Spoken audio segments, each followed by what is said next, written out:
개각제 개헌을 명분으로 대한민국 마지막 대통령을 만들어내는 것이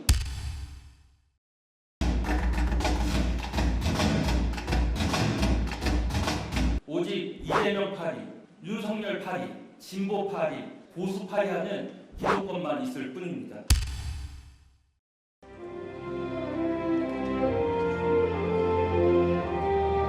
저희 개혁신당에는 제2, 제3의 이준석이 나와야 합니다. 우리 개혁신당의 정치자금, 평상시에 정당 운영에 소요되는 비용까지 전부 영수증으로 처리해서 온라인에 상세히 공개하겠다. 개혁신당 당대표 이기 또 다른 새로움으로 지긋지긋한 여의도 정치와 정면승부하겠습니다. 다시는 우리 안에서 당원들의 뜻이 배제되지 않을 것이라는 점 이 자리를 빌어서 약속드리겠습니다. 이번 주제 토론의 주제는 개혁신당을 지지하는 국민의 이른바 5명의 저는 오늘도 저도 당원의 한 사람으로서 진행되는 토론회 이런 걸 보고 제가 누구에게 한 표 던질지 고민하겠습니다. 다른 당에서 전당대회 치를 때 보였던 그런 안 좋은 문화들과는 저희가 단절해야 되는 것이고 저희는 언제나 합리적인 이성을 가지고 당의 미래를 위해서 누가 가장 좋은 대안을 제시하느냐, 이 5분 중에 누가 지도부로 선출되든 누가 안타깝게 순위에 들지 못하든 간에 저는 이 5명이 그렸던 개혁신당의 미래가 골고루 녹아든 이기 지도부가 되기를 기대합니다. 여러분도 마찬가지시죠? 그래서 총합산 결과 말씀드리겠습니다. 이기인 후보 35.34%, 허은하 후보 38.38%.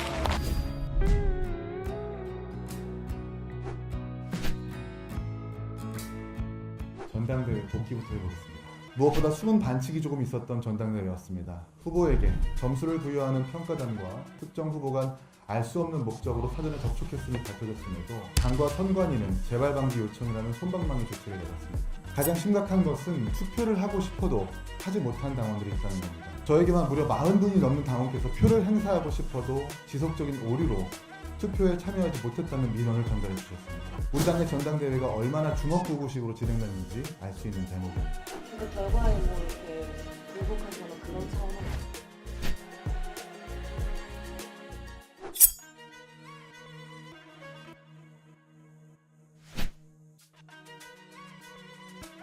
사무총장 연임을 반대한다 이렇게 공개적으로 입장 밝히셨는데 어떤 취지이셨던 건지.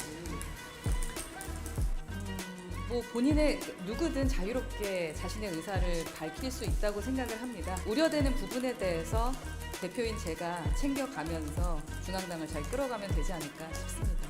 연금개혁안이 지금 여러 진실 유방이 벌어지고 있는데 이재명 대표가 제안한 45%는 어떻게? 이재명 대표는 이제 연금개혁 관련해서는 조금 공부를 좀 더 하시고 말씀을 해주셨으면 좋겠다라는 생각이고요. 반드시 탄생시키겠습니다. 기업을 운영하다가 어느 날 정치인으로 살게 되면서 영광의 날도 있었지만 고통스러운 날도 있었습니다. 솔직히 지난 2년은 정말 외롭고 힘든 순간이었습니다. 집단적으로 한 사람을 내부 총질러라며 때려 팼습니다. 패거리끼리 끼어 그 사람을 욕하고 침뱉고 같이 발길질을 했으며 저에게는 꽃길이 보장됐을 수도 있었을 것입니다. 그것은 너무나 쉽게 선택할 수 있는 방법이었습니다. 너는 왜 그러지 못하느냐 놀리듯 말하는 사람도 있었습니다.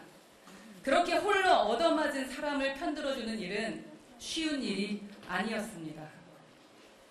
우리들의 일그러진 영웅에서 한병태를 편들어주는 일과 같은 일이었습니다. 그를 위해 국회 소통관을 예약하고 마이크를 건네주고 그의 입장을 대변해주는 일은 정말 어렵고 힘든 일이었습니다. 미친 것 아니냐고 욕하는 사람, 그렇게 계산이 안 되냐고 걱정하는 사람, 도대체 왜 그러는 거냐고 이상한 소문을 퍼뜨리는 사람, 별의별 일을 다 겪었습니다. 그런데 지금 마침내 여기까지 왔습니다. 정말 뿌듯하고 눈물겹고 뭉클합니다. 제가 그렇게 지키려고 했던 사람이 책임졌던 자리를 이제 제가 이어받습니다. 오늘을 위해 지난 2년간 모진 일들을 견뎌냈다는 생각을 하니까 다양한 감정이 밀려오는 것이 사실입니다. 죄송합니다. 감정을 표현하는 말은 그만하겠습니다. 곧장 저는 일을 시작하겠습니다. 일하는 당대표가 되겠습니다. 준비한 비단 주머니를 풀어놓는 그런 당대표가 되겠습니다. 거기서만 끝내고 대표님한테 말씀드립니다. 이 시스템 자체의 문제를 제기하는 거예요? 그렇죠. 아무래도 신생경장이다 보니까 너무 좀 많이 부족했는데 저희가 첫 번째 최고위원을 안으로 복귀를 하지 않아서 오늘 좀 짚어야 되겠다고 해가지고 싶었습니다. 제도부에서 따로 요구하시는 거나 개발만 근데 제가 지도부라서 저도 사실 저를 향한 공격이기도 하니까 저를 향한 자아 비판이기도 하니까 누굴 뭐 특정 대상으로 이렇게 공격하거나 비판하는 건 아니에요. 그다음에 첫 회의 때 안 하셨잖아요. 네. 개인적인 사정이라고 듣기는 했는데. 애기가 병원에 가게 하셨어요. 저희가 전당대회 때문에 한 2번 미뤘다가 도저히 미룰 수가 없어가지고 30일 차밖에 안 됐거든요. 그러니까 결과에 뭐 이렇게 불복하시거나 그런 차원은 아니에요? 그럼요. 이 발언 자체가 사실 제가 지도부이기 때문에 저부터 잘하자라는 취지니까 오해하지 마셨으면 좋겠고 지난 최고위에서 첫 최고위에서 한 분도 아직 말씀 안 하셔서 저라도 짚어야 되겠다고 해가지고 그렇게 언급하기 전에 좀 당 지도부랑 상의를 좀 하셔서 아니요 안 했었어요. 대표님 나오시니까 수석 최고위원 얘기입니다. 저에게 있어서 사실상 첫 회의이기 때문에 저는 가장 먼저 전당대회 복귀부터 해보겠습니다.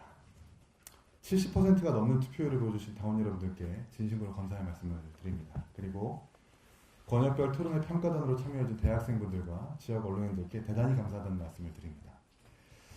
저는 사실 전당대회를 통해 차기 지도부를 꾸리기보다 비상대책위원회가 들어서는 것이 맞다고 판단했습니다.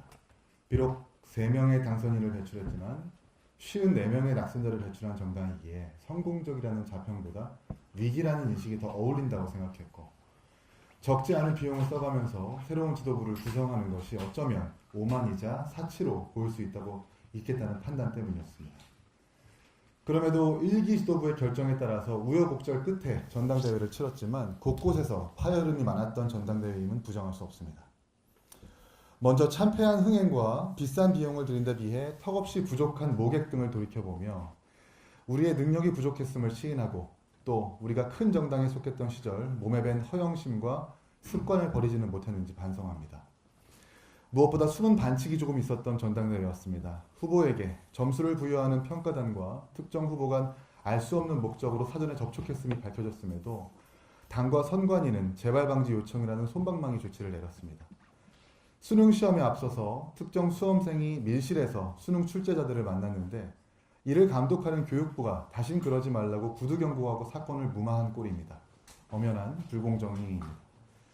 오죽했으면 당의 전당대회 준비 관계자가 평가단 중 4명의 기자를 미리 만난 사건인데도 왜 선관위와 당이 별것 아닌 것처럼 생각하는지 도무지 이해가 안 된다며 선관위의 조치가 있은 후 즉각적인 이의 제기를 하라고 권유까지 했겠습니까? 그러나 저는 합당한 조치가 있을 거라는 막연한 기대를 버리지 않고 진영의 안녕을 위해서 입을 닫고 있었습니다. 뿐만 아니라 권역별 토론회에서 점수를 매기는 언론인 평가단 중 특정 고위 당직자가 동일 언론사 수명의 기자를 섭외하여 평가단으로 임명시킨 사례를 확인했고 대학생 평가단 또한 당 관계자가 아닌 제3의 인물이 토론 동아리가 아니라 일반 대학생을 급히 섭외한 것 역시 직접 확인한 사실입니다. 우리 당의 전당대회가 얼마나 주먹구구식으로 진행됐는지 알 수 있는 대목입니다. 가장 심각한 것은 투표를 하고 싶어도 하지 못한 당원들이 있다는 겁니다. 당원 투표를 위해서 시스템에 접속해도 계속 튕겨져 투표가 불가하다는 당원부터 알 수 없는 이유로 페이지가 넘어가지 않아서 끝내 표를 행사하지 못했다는 분들까지 저에게만 무려 40분이 넘는 당원께서 표를 행사하고 싶어도 지속적인 오류로 투표에 참여하지 못했다는 민원을 전달해 주셨습니다. 이 과정에서 당의 대응은 속수무책이었고 후보들은 그저 투표에 참여 못한 당원의 번호를 메모하는 것밖에 할 수 있는 일이 없었습니다. 그리고 여전히 우리 당은 일부 당원들의 박탈된 선거권에 대해서 이렇다 할 입장을 밝히지 못하고 있습니다. 존경하는 당원 그리고 국민 여러분, 이런 엉망인 전당대회를 선사해드려서 한없이 죄송하다는 말씀드립니다. 이 모든 일은 저를 포함한 지도부뿐 아니라 당직자 모두의 책임입니다. 첫 술에 배부를 수는 없지만 상이라도 정성스레 차려드렸어야 했는데 그러지 못했습니다. 송구합니다. 혹자는 전당대회가 모두 끝난 마당에 뭐하러 들춰내느냐 불편하실 수 있겠습니다만 다시는 같은 일이 반복되지 않도록 냉정하게 복귀하고 성찰하는 것이야말로 수십 명의 낙선자를 만든 개혁신당에 꼭 필요한 덕목 아니겠습니까? 좋은 게 좋은 거지 하면서 눈 감고 지나갈 것이 아닙니다. 좋은 게 좋은 것이 아니라 좋아야 좋은 것이겠죠. 앞으로도 저는 개혁신당의 불편한 진실을 바로 고치기 위해서 쓴소리마다 않는 수석 최고위원이 되겠습니다. 관성에 젖어서 당을 말아먹었던 앞선 제3당들의 예견된 수순을 막고 냉정한 회초리가 되겠습니다. 연금개혁안이 지금 여야 진실 공방이 벌어지고 있는데 이재명 대표가 제안한 45%는 어떻게 보세요? 이재명 대표는 이제 연금개혁 관련해서는 조금 공부를 좀 더 하시고 말씀을 해주셨으면 좋겠다라는 생각이고요. 저희 개혁신당은 연금개혁안에 대해서는 KDI에서 이야기했던 구연금과 신연금 구분하는 부분에 대한 것에 대해서 동의하고 그 부분에 대해서 정책안을 내고자 합니다. 이기인 최고위원이 지난 인선 이후에 사무총장 연임을 반대한다 이렇게 공개적으로 입장 밝히셨는데 어떤 취지이셨던 건지. 뭐 본인의 누구든 자유롭게 자신의 의사를 밝힐 수 있다고 생각을 합니다. 뭐 여러 가지 이유로 반대하실 수 있다고 생각을 하고요. 그런 차원에서 이기인 최고께서 말씀하신 것 같고요. 그 우려되는 부분에 대해서 대표인 제가 챙겨가면서 저희 뭐 중앙당을 잘 끌어가면 되지 않을까 싶습니다. 오늘은 모두 다 화기애애하게 회의를 치렀고 우려되는 부분을 말씀하셨던 자유로운 발언이라고 생각합니다.